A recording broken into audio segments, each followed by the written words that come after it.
I go to a lot of these networking events where everyone's like, oh my gosh, I'm so busy. Life has been lifing lately and I'm just so busy. Since when is busy the new sexy? And why is it such a talking point? Why is it such a badge that people are being validated for their busyness? What is it that we are trying to duplicate from our past? If this was a pattern, are you going to then be passing this badge of busyness or this badge of addicted to drama, this badge of addicted to chaos to the next generation in your life? Can we actually chart a new story because we know better today? Hey loves, do me a quick favor and hit the subscribe or follow button wherever you are tuning into this. It helps grow the show more than you know. Thank you so much again and enjoy. When things seem outwardly chaotic, what are your core practices?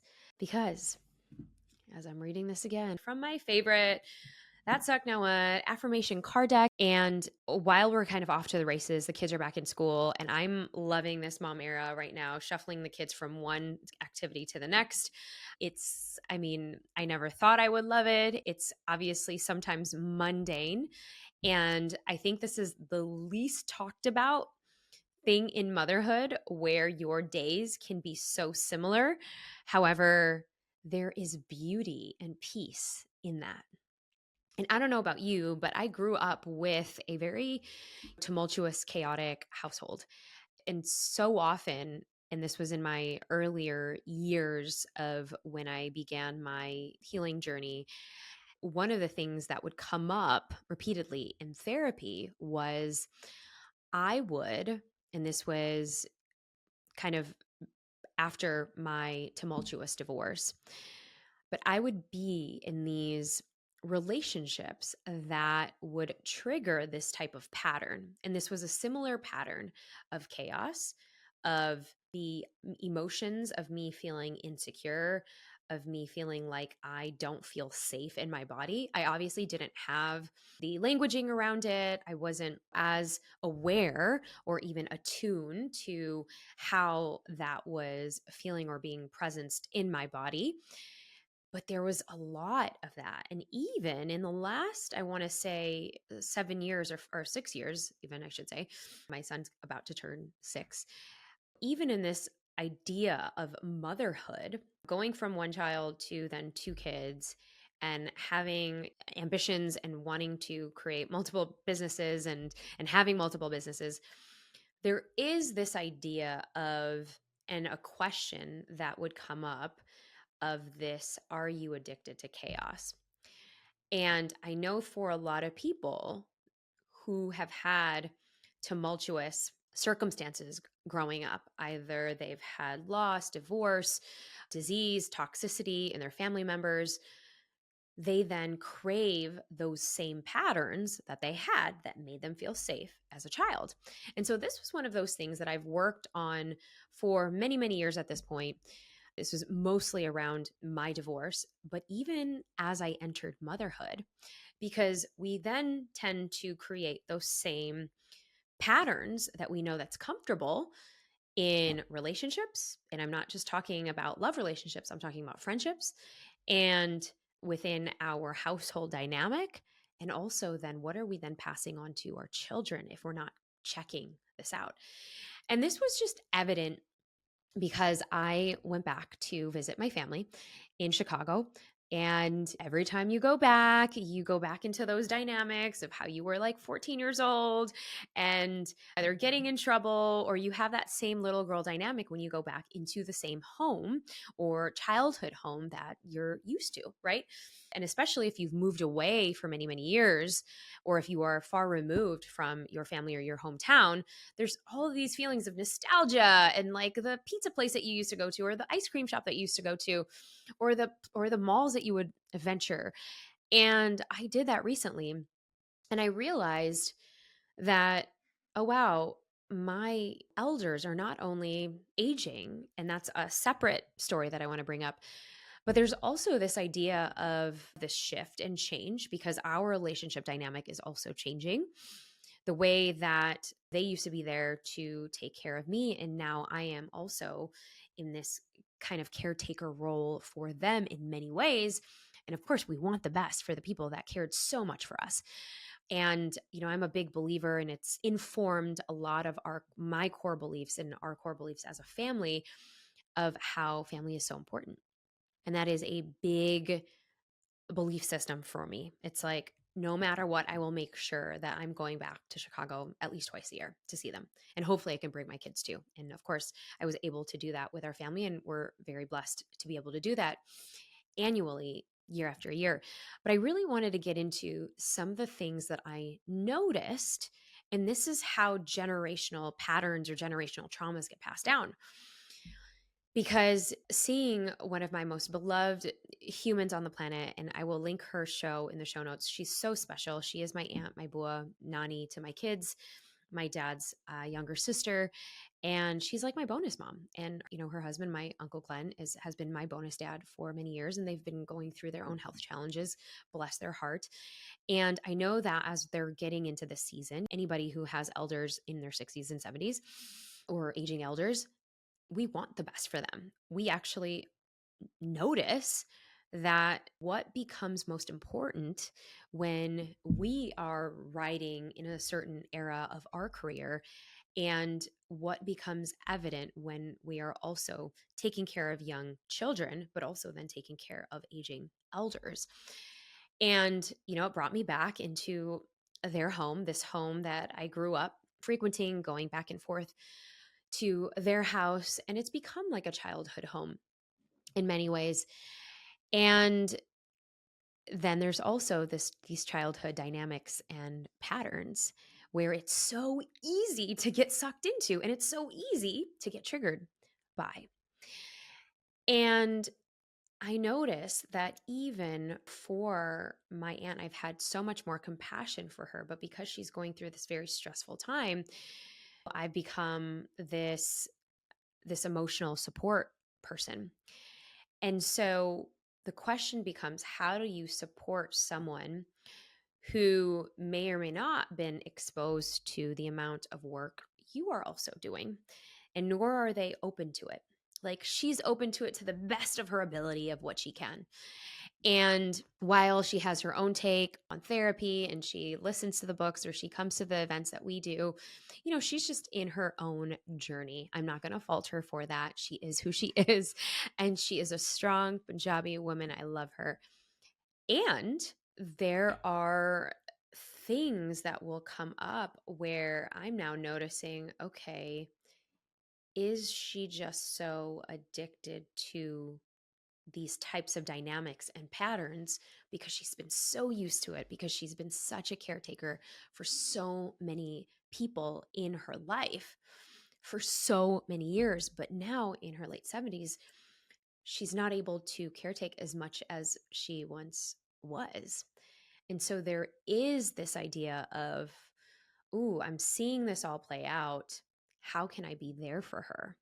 On the one hand, I want to just say, just let it go. You don't have to do this anymore. Let us support you. But she can't. She can't, because she has been Mama Bear. She has been the matriarch for so long. And this is the beauty. We get to be mirrors of ourselves. And it just reminded me of what my therapist for so many years would bring up to me. Are you creating these kinds of dynamics, or are you attracting people in your life because you're so used to this familiarity of this pattern, and can you be okay with just peace? And now I've had to work so hard to reframe that and tell myself a new story, because as we opened up today, I am the author of this new chapter. I am the author of this new chapter. And so the first stage of this is to notice the patterns, is to become aware. And this is becoming aware of how we are interacting with other people in our life. This is how we become aware of the subtleties or the triggers that we might have, and to catch ourselves where we are responding to something where we're like, actually, could I have been a better person in that moment. And you're catching yourself and you're reflecting and you're like, my old self would do this, but this author of this new chapter, of this next chapter, what would she or he or they do? And I had to come up with so much compassion for my aunt in this era, even though perhaps maybe she's holding on to old patterns because it's safe, because that made her feel safe, because we had so much tumultuousness in a lot of the loss, a lot of the going back and forth to hospital settings, to et cetera, the busyness and all of that. And that made her feel safe. Whereas now, where we have so much support to support her in the different arenas and stages of her life, she's now rejecting it because she wants to do it all. Now, I'm using her as one example, but how often is this so prevalent in our lives, where we reject the help around us, where we reject the people that are coming into our lives as angels or as guides or as mentors, because we think we know it all. We think we got it. Or even deeper, we've got something to prove. We've got so much pride. And I talk about this in my book, That Suck Now What? If you are new and you have not got it, you can definitely get it. And I will link it below in the show notes. You can go to thatsuckednowwhat.com. It's my 5-time award-winning book. And to really help you reframe what you are telling yourself in this stage, this era. And this is so important because if you were regarded as the matriarch or as somebody that people look up to, yeah, maybe you will have maybe shame or pride, or that ego is going to come up to say, nope, I don't need any help. I'm actually really good. I'm actually good, but secretly I'm drowning. Secretly I'm drowning, but I don't want you to know because I'm afraid of what you will think, right? And so if you are operating from this place of, oh no, I can't be seen because what if I am seen? What if you won't like this version of me that's vulnerable, that is rocky? And is that version of you worthy in its vulnerability, in its vulnerable state, in its rockiness, in its unwavering place? Can that person still be lovable? And I think that is the question so many of us struggle with in these different seasons and stages of life.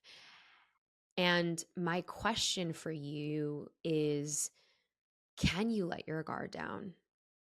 Can you let others see? Because in the mirrors of us seeing, like when I was back in Chicago, in the mirrors of us seeing how beautiful it is to be able to support someone else or to let somebody else in, is probably one of the most valuable things we can do for the people in our lives.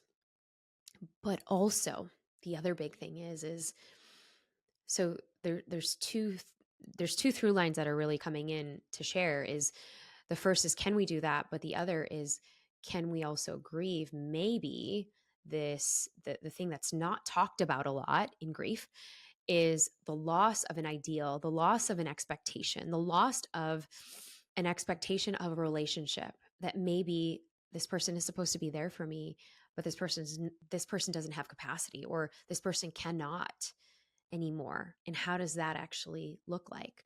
Or the tables are now turned where I need this person in a specific way, but they're not there for me anymore.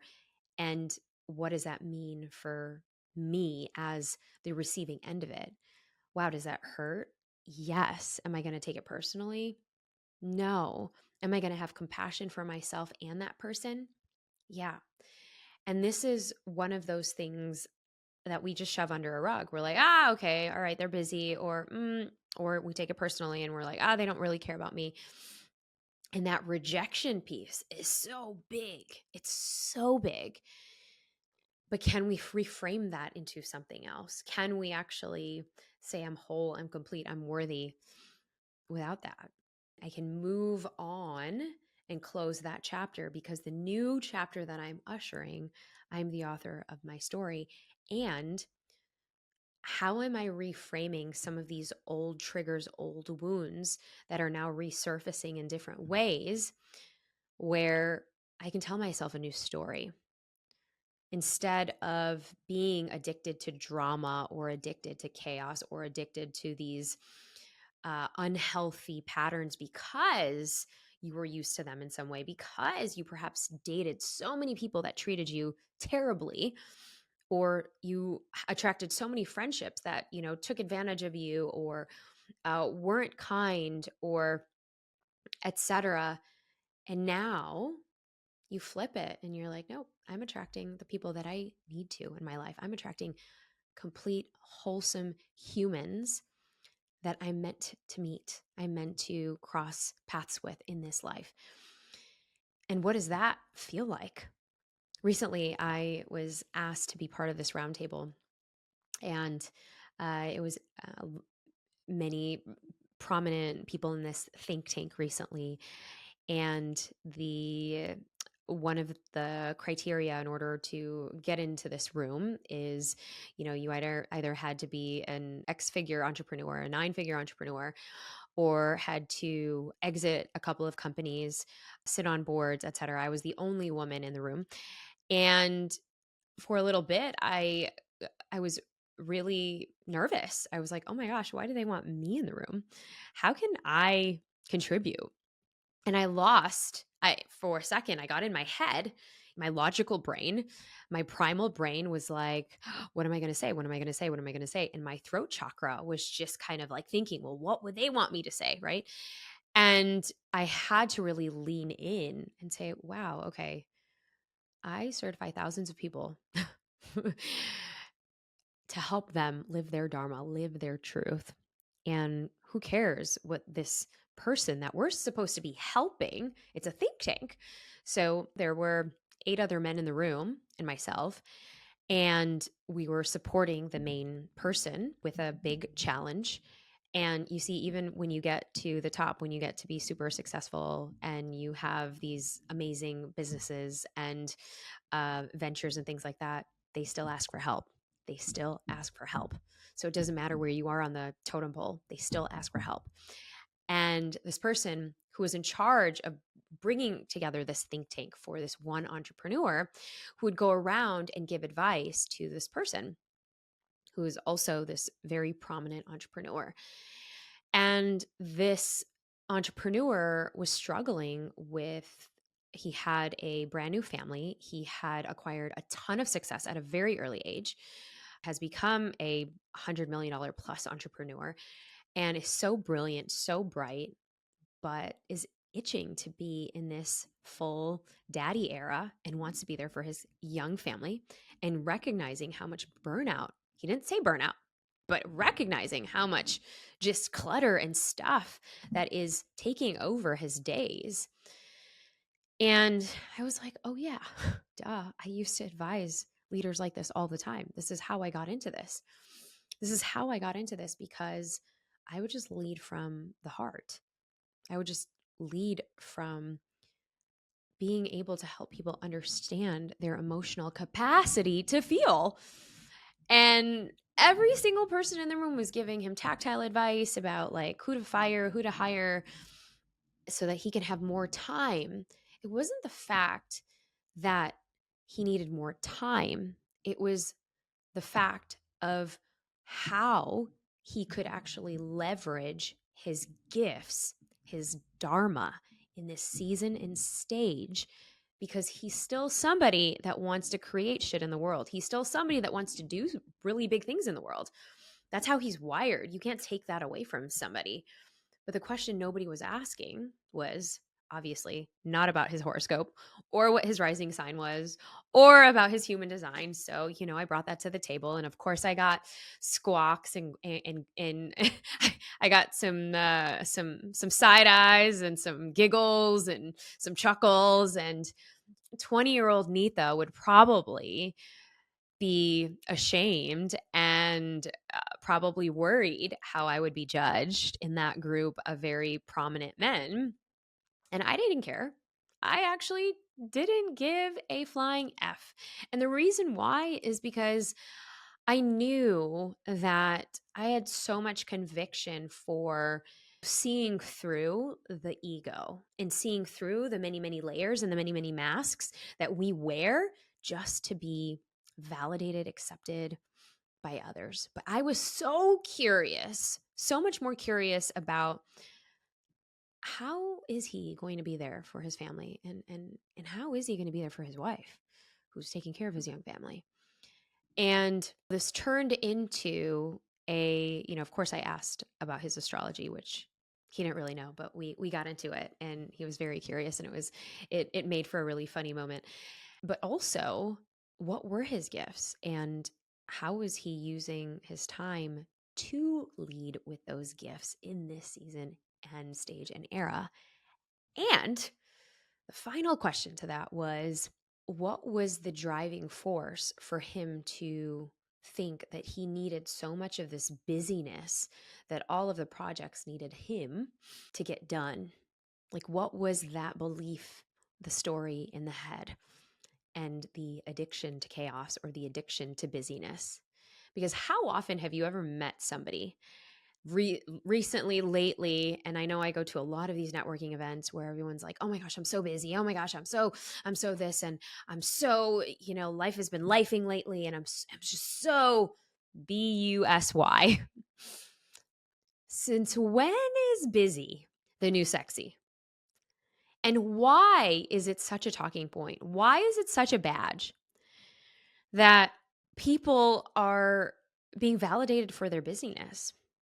What is it that we are trying to duplicate from our past? And I'm not saying this is for everyone, but I'm saying if this was a pattern, or if you are curious to check in with yourself to see, what did you grow up in? What kind of soup mix recipe did you grow up in? And if those traumas have not been dealt with, are you going to then be passing this badge of busyness, or this badge of addicted to drama, this badge of addicted to chaos, to the next generation in your life? And, this goes full circle back to myself in Chicago. I saw some of those patterns play out from when I was younger, to see them play out in this era with the health challenges that both of my relatives are going through, to see, wow, I thought we learned from that. I thought that we were supposed to choose something different. And the thing is I'm only in charge of the life that I want to build and lead. I have to be okay that my elders, or the people around me that I love so deeply and so much, have a different experience, and that's their experience. And I guess I have to meet them where they're at. So, is there some loss and some grieving around the expectation around that I can't change their perception or their view, that I have to really accept that maybe they won't want the help, and that they're creating the same soup and the same mix that we saw firsthand. But what I can bring to the table is perspective. What I can bring to the table is to be invited into a think tank of some really beautiful, brilliant, amazing entrepreneurs, but give them a different perspective, and not judge myself for taking a very different route. And by the way, after I was done with, all of us kind of went around to give our advice, and then the evening ended, and he came to me and he said, "Wow, nobody's ever asked me that. I so appreciate that. I really want to know more."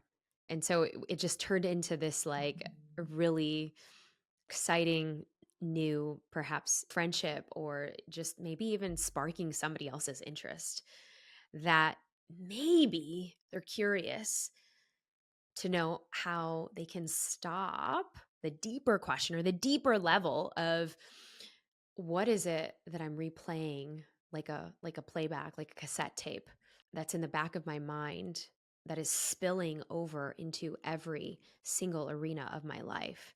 Because how we do one small thing is how we do everything.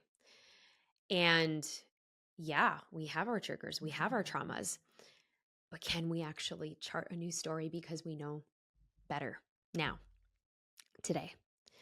And so I ask you, for those of you who are so busy, or life is lifing in this season. What story can you tell yourself? Do you really have to be busy? What is busy giving you? Is it giving you validation? Is it giving you the idea of worthiness? Is it giving you the idea that you're important? Is it giving you the idea that, ooh, you're needed, you're wanted, you're desired? And what else can it be for you? How else can you deem yourself worthy, deem yourself important, and go back and do 2 or 3 things that you love that remind you of your own worthiness, that remind you of your own importance without the chaos, without the addiction, without the busyness, without needing people to feed on that drama or chaos. That is the juice. Because as I'm reading this again, I am the only one who determines how my story unfolds. I am the author of this new chapter. Oh, this is so good. The action on the other side that I want to give you, that I want to gift all of you today, if you're watching this on YouTube, you can see what I'm doing.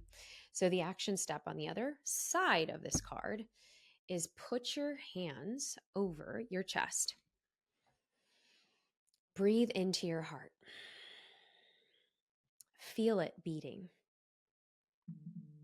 Now focus on the breath and the beat of your heart, thinking about all that is making its way towards you today and always.